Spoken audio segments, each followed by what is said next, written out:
మన డీసీ నుంచి సప్లై వస్తుంది, ఏసీలోకి వెళ్ళి కన్వర్ట్ అయ్యి కంప్రెసర్కి పోతుంది. ఖరాబ్ ఎక్కువ శాతం అయితే గివే పోతాయి.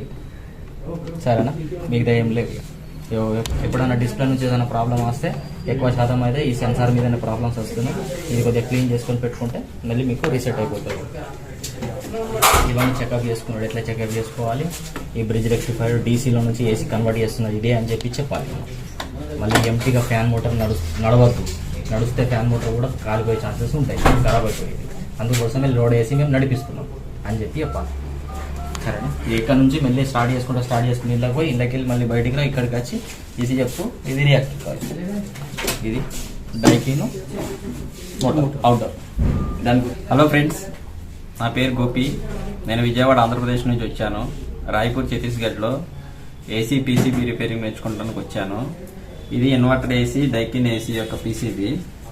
దీనిలో ఎక్కువగా వచ్చే కంప్లైంట్స్ వచ్చేసరికి ఇండోర్ యూనిట్లో బ్రిడ్జ్ రెక్టిఫై ఇవి పోతూ ఉంటాయి.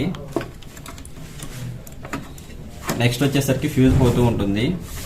ఇది వచ్చేసరికి డీసీ ఫ్యాన్ మోటార్. దీనికి లోడ్ లేకుండా ఎక్కువసేపు రన్ చేస్తే ఫ్యాన్ మోటార్ పాడైపోతుంది. అందుకని చెప్పేసి లోడ్తో కనెక్ట్ చేసాము. ఇది అవుట్డోర్కి వచ్చేసరికి ఎక్కువ శాతం ఫ్యాన్ కెపాసిటర్స్ పోతూ ఉంటాయి. కమ్యూనికేషన్లో 12 వోల్ట్స్తో రిలే నడుస్తూ ఉంటుంది. రన్నింగ్ కెపాసిటర్ డీసీ కెపాసిటర్ ఎక్కువగా పోతూ ఉంటుంది. ఎక్కువ శాతం ఇది డైకిన్ ఏసీ ఇన్వర్టర్ మోడల్ ఉంది. దీంట్లో ప్రాబ్లం వస్తుంది ఏంటంటే మనకు ఫస్ట్ స్టార్ట్ చేసేటి కంటేనే ఫ్యూజ్ ఎగిరిపోతుంది. ఫ్యూజ్ ఎగిరిపోయినంత మాత్రమే మనం అందరం ఏం చేస్తామంటే ఫస్ట్ పోవడి గంటనే మళ్ళీ ఫ్యూజ్ పెట్టేస్తాం. లేదా అంటే ఒక వైర్ అన్న తీసుకొచ్చి పెట్టేస్తాం. పెట్టేసరికి వెంటనే పీసీ బోర్డు కాలిపోతుంది. అట్లా చేయకుండా మీరు ఫస్ట్ ఆఫ్ ఆల్ ఏం చేయాలంటే ఫ్యూజ్ పెట్టకండి. ఫ్యూజ్ పెట్టకుండా మనం కంటిన్యూటీ ఫస్ట్ చెక్ చేసుకోండి. చెక్ చేసుకున్నాక మనం ఫేస్ న్యూట్రల్లో మనం పవర్ సప్లైని ప్లగ్ తీసేసిన తర్వాత పవర్ సప్లైని చెక్ చేసుకోవాలి. ఒకవేళ మన కంటిన్యూటీ చూపిస్తున్నప్పుడు మనకు లోపల ఏదో ఒక వస్తువు షార్ట్ అయితేనే మనకు కంటిన్యూటీ అనేది చూపిస్తుంది, లేకపోతే చూపించదు. అటువంటి టైంలోనే మీరు ఫ్యూజ్ మార్చి మళ్ళీ మీరు ఆన్ చేసుకో పరిస్థితిలో ఉంటుంది. ఒకవేళ అటువంటి ప్రాబ్లం మీరు చూసుకోలేక మీరు డైరెక్ట్ ఫ్యూజ్ పెట్టాడనుకోండి, ఒక్కొక్క టైంలో ఇది ఏసీ నుంచి డీసీ మార్చేది బ్రిడ్జ్ రెక్టిఫైర్ ఉంది ఇక్కడ, ఇది కాలిపోయే ఛాన్సెస్ ఉంటుంది.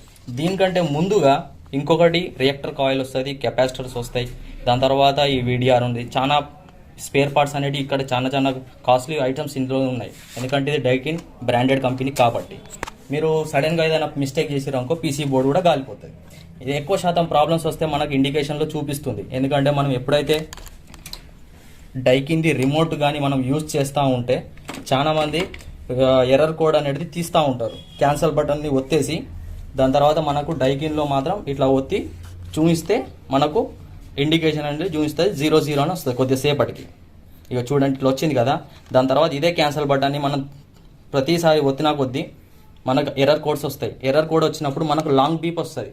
ఈ ఒత్తినప్పుడు ఇది చేంజ్ అవుతున్నప్పుడు మనకు చిన్న బీప్ వస్తుంది, ఒకటే బీప్ వస్తుంది.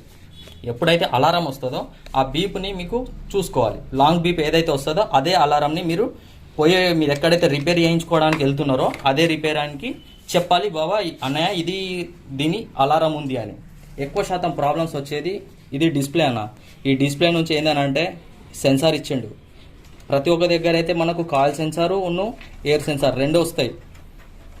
కాయిల్ సెన్సార్ ఒకటి, ఎయిర్ సెన్సార్ ఒకటి. అటువంటిది ఇక్కడ ఏం లేదు మనకు. ఓన్లీ కాయిల్ సెన్సార్ మాత్రమే ఇచ్చిండు. ఇక్కడ ఒకటి ఎయిర్ సెన్సార్ ఇక్కడ ఇచ్చిండు, రూమ్ టెంపరేచర్ సెన్సార్ చెక్ చేయడానికి.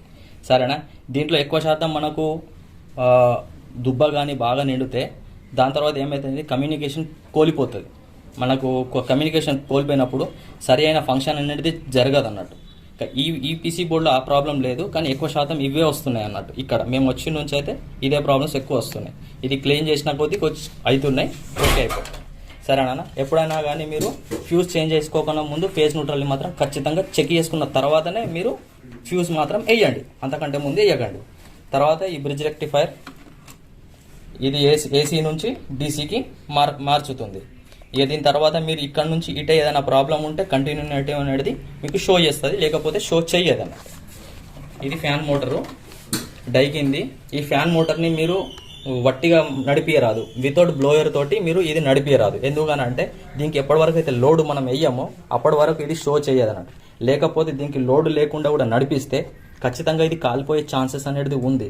అందుకోసమే మేము ఇంకొక ఫ్యాన్ మోటార్, ఖరాబ్ అయిపోయిన ఫ్యాన్ మోటార్ని దీనికి బిగించి మేము నడిపిస్తామండి. ఇక్కడ చెకప్ చేపిస్తాం అన్నట్టు లోడ్ వేసి. ఇదంతా ఓకే అయిపోయిన తర్వాత మనకు కమ్యూనికేషన్ వైర్ తోటి ఇక్కడికి వచ్చేస్తుంది. మనం ఫేస్ న్యూట్రల్ ఇక్కడ కూడా ఇచ్చుకోవచ్చు, ఇక్కడ ఇచ్చుకోవచ్చు. ఎందుకంటే డైకిన్లో 2 దిక్కులు కూడా ఇచ్చుకోవచ్చు. దాంతో కమ్యూనికేషన్ వచ్చిన తర్వాత ఎక్కువ శాతం ప్రాబ్లం అవుట్డోర్లో ఒక 2 నిమిషాల కొరకు స్టార్ట్ అవుతుంది కంప్రెసరు, ఫ్యాన్ మోటరు, తర్వాత ఆఫ్ అయిపోతుంది. అదే ప్రాబ్లమ్స్ ఎక్కువ శాతం వస్తున్నాయి. అయితే అటువంటి టైంలో ఏం చేయాలంటే ఫస్ట్ మనం ఈ పీసీబీ బోర్డ్ని చూస్తున్న తర్వాత మనకు కండెన్సర్ ఫ్యాన్ మోటర్ ఇది 2 MFD, ఇది 2 MFD కెపాసిటర్ ఉంది ఇది, సరేనా. ఫస్ట్ ఇది చూసుకోవాలి, మరి మోటార్ది ప్రాబ్లం ఉందా, దీనిది ప్రాబ్లం ఉందా. ఏది మనకి ఇప్పుడు ఈ జాక్ ఉంది కదా, ఇది తీసేసి ఒకసారి ఆన్ చేసి చూసుకోవాలి. చూసుకున్న తర్వాత ఏమవుతుందంటే సేమ్ అట్లనే అవుతుంది అని అంటే మనకు తర్వాత మళ్ళీ కంప్రెసర్ని కూడా తీసి చూసుకోవాలి. కంప్రెసర్ని తీసి చూసిన తర్వాత మళ్ళీ అదే సేమ్గా ప్రాబ్లం వస్తుందని అంటే అప్పుడు మనకు కన్ఫర్మ్ అయిపోయింది ఏంటంటే పీసీబీ బోర్డు నుంచే ప్రాబ్లం ఉంది అన్నట్టు. తర్వాత ఏమైందంటే మళ్ళీ మనం అన్ని విధాలుగా ఇక్కడ ఒకటి ఫ్యూజ్ ఇచ్చాడు, ఇది మొత్తం సిస్టానికి రన్ చేస్తుంది. ఈ ఒక్క ఫ్యూజ్ ఉంది, ఇది రిలే అన్నట్టు. దీంట్లో 12 వోల్ట్లు డీసీలో వస్తుంది పవర్ సప్లై, మనకు ఎస్ అనే సప్లై నుంచి వస్తుంది. వచ్చిన తర్వాత ఇది ఆన్ అయితేనే మీకు 220 వోల్టేజ్ అనేది బయటికి వెళ్ళిన తర్వాత బూస్టింగ్ చేసుకొని తర్వాత దాంతో పాటు కంప్రెసర్కు స్టార్టింగ్ కొట్టేసి మీకు తరైన మొత్తం ఫంక్షన్స్ అనేది జరుగుతూ ఉంటాయి. ఇది ప్రతి ఒక్కదానికి మనకు ఫ్యూజ్ అనేది ఇచ్చిండి ఇక్కడ. ఇది రియాక్టర్ కాయిల్స్, ప్రతి ఒక్కటి దానికి సేఫ్టీ అయితే ఉన్నాయి. కానీ ఏంటంటే దీంట్లో ఏ ప్రాబ్లం ఉంది అని అంటే దీంట్లో 2 సెకండ్స్ నడుస్తుంది కంప్రెసరు, కండెన్సర్ ఫ్యాన్ మోటార్ కూడా నడుస్తుంది, ఆటోమేటిక్ షట్ డౌన్ అయిపోతుంది. అప్పుడు మేము ఏం చేసామంటే మేము దీనికి ఏదైతే స్టార్టింగ్ కొట్టే మన కంప్రెసర్కు స్టార్ట్ కొట్టే కెపాసిటర్ ఏదైతే ఉంటుందో అది ఇది అన్నమాట.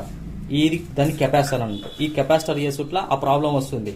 ఇది మొత్తం చెక్ చేసిన తర్వాత ఈ ప్రాబ్లం మేము ఫైండ్ అవుట్ చేసిన తర్వాత ఇది మార్చి చూసిన తర్వాత ఆన్ చేసినాం. ఇప్పుడు కంప్రెసర్ వర్కింగ్ నార్మల్ నడుస్తుంది, fan motor outdoor fan motor కూడా నడుస్తుంది.